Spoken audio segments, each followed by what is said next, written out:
একজন শৌখিন মানুষ হলে কত জায়গায় যে বিপদে পড়তে হয় সেটা আমি আমাকে দিয়ে বুঝতে পারি। ২ বাচ্চার মা হয়েছি, কিন্তু জীবনে অনেক কিছুই শেখা বাকি আছে। নিজের ঘর নিয়ে পরকে সুযোগ দিলেই সুযোগ পাবে। আমিই বোকার মতো প্রতিবার এই কাজটা করি। আজকে এত কিছু করার পরও সবকিছু কেমন জানি এলোমেলো হয়ে গেল। চলেন সবকিছু ব্লগেই শেয়ার করি। হ্যালো এভরিওয়ান, আসসালামু আলাইকুম। সবাই কেমন আছেন? আশা করতেছি ভালো আছেন। আমিও ভালো আছি আল্লাহর রহমতে। টুনটুনি পাখিদের সাথে যেদিন বাবা বাসায় থাকবে সেদিন তাদের ঘুম থেকে উঠানো নিয়ে আমার হয় এক যন্ত্রণা। দেখেন সকালবেলা বাবাকে নিয়ে লেগেছে কাড়াকাড়ি। এদিক ঘুরতে পারবে না, ওর দিকে ঘুরে থাকতে হবে। ছোট বাচ্চাগুলো একটু হিংসুটে হয়, বড় ভাই বোনদেরকে একদমই বাবা মায়ের ভাগ দিতে চায় না। এইদিকে শাওন সাহেব চোখ খুলেই বলতেছে সে মুরগি আর খিচুড়ি খাবে, কিন্তু আমি ফ্রিজ খুলে দেখি মুরগি নেই। তাই আরিশা সোনাইরাকে ব্রাশ টাশ করে খেতে বসিয়ে দিয়ে চলে যাচ্ছি মুরগি আনার জন্য। আর মুরগি এনে আমি সাথে সাথে মুরগিটা কেটে সুন্দর করে ধুয়ে পরিষ্কার করে রাখবো। আজকে যে বাসায় কত কাজ, আমি আমার ছোটখাটো কাজের ব্লগগুলো আপনাদের সাথে শেয়ার করি। মানে আমি আমার একটা নর্মাল লাইফস্টাইল আপনাদের সাথে শেয়ার করি। যাদের ভালো লাগবে তারা দেখবেন, না ভালো লাগলে ইগনোর করবেন। প্লিজ কেউ খারাপ কমেন্ট করবেন না। আজকে আরিশা মুন্ডির স্কুলে পহেলা বৈশাখের একটা প্রোগ্রাম হচ্ছে, যেহেতু কালকে পরশু বন্ধ থাকবে তাই আজকে ওদের স্কুলে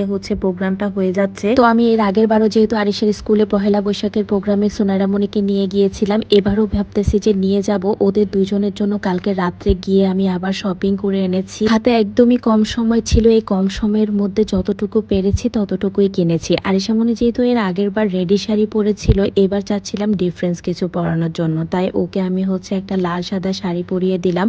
ব্লাউজটা আলাদা কিনেছি, পেটিকোট আলাদা কিনেছি। তো এই জুয়েলারিটা আমারই ছিল, আর হেয়ার স্টাইল করে দিচ্ছিলাম। এখন আরিশামণি একদমই রেডি। এদিকে আমার মামাতো বোন চলে আসছে, ওর স্কুলের প্রোগ্রাম শেষ। মানে ওরা দুজন একই স্কুলে পড়ে কিন্তু টাইমিং আলাদা। তো যাই হোক, ওর প্রোগ্রাম শেষ করে ও আরিশার সাথে দেখা করতে এসেছে। আর আমাদের 4 মেয়ে, মাশাল্লাহ আমাদের বংশের এখন 4 কন্যা, মানে আমার মামাতো বোন 2 জন আর আমার মেয়ে 2টা। তো ওরা 4 জন মিলে এখন পুরো পরিবারটাকে মাতিয়ে রাখে। এখন এমন একটা অবস্থা, মাশাল্লাহ। তো আকিফা দেখা করে চলে গেছে, আর ওদের 2 বোনকে আমি রেডি করে নিয়ে আসলাম স্কুলে। আর স্কুলে আসার পর তাদের তো একদমই মাথা নষ্ট, কে কোনটা নিবে সেটা নিয়েই পাগল হয়ে গেছে। এদিকে সুনাইরামণি তো যার দোকান থেকে যেটা পারতেছে সেটা নিয়েই মডেলিং করা শুরু করে দিচ্ছে। তো যাই হোক, আমার ছোট মেয়েটাও মাশাল্লাহ দুষ্টু হয়ে যাচ্ছে। তো এই তো ওদের প্রোগ্রামটা মূলত হবে এই ক্লাসরুমটার ভিতরে, কিন্তু ওদেরকে মেলাটা ঘুরে ঘুরে দেখাচ্ছিলাম। প্রত্যেকটা ক্লাসে মেলার স্টল বসেছে, মিসরা সবাই মিলেই স্টল দিয়েছে।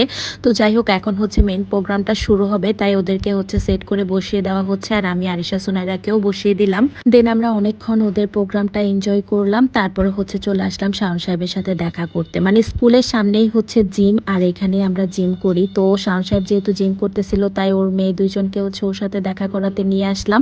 আর এইদিকে দেখেন তারা জিমে এসে কি করতেছে, দুষ্টামি নিয়ে পাগল হয়ে গেছে। ক্লাসে এত গরম, মানে স্কুলের ভিতরে একদমই থাকা যাচ্ছিল না। এখানে একটু এসি আছে, আর ওদেরকে একটু ঠান্ডা করলাম। দেন এখন আমরা বাসায় চলে যাব। যাওয়ার পথে আরিশের ফ্রেন্ডদের সাথে একটু ছবি তুলে নিলাম। আর এখন আমরা মা মেয়ে 3 জন রওনা দিয়ে দিলাম। বাসায় এসে আবার কাজে লেগে পড়লাম। মানে আজকে আমার এত ব্যস্ততার মধ্যে টাইম যাচ্ছে। বাসায় যেহেতু রান্নার জন্য সবকিছু রেডি করে রেখে গেছিলাম, তো এগুলো আর রান্না করতে সময় পাইনি, যার কারণে আমি দৌড়ে আবার স্কুলে চলে গেছিলাম। তো এসেই রান্নাটা বসিয়ে দিলাম, কারণ শাওন সাহেব আসলে খাওয়ার জন্য পাগল হয়ে যাবে।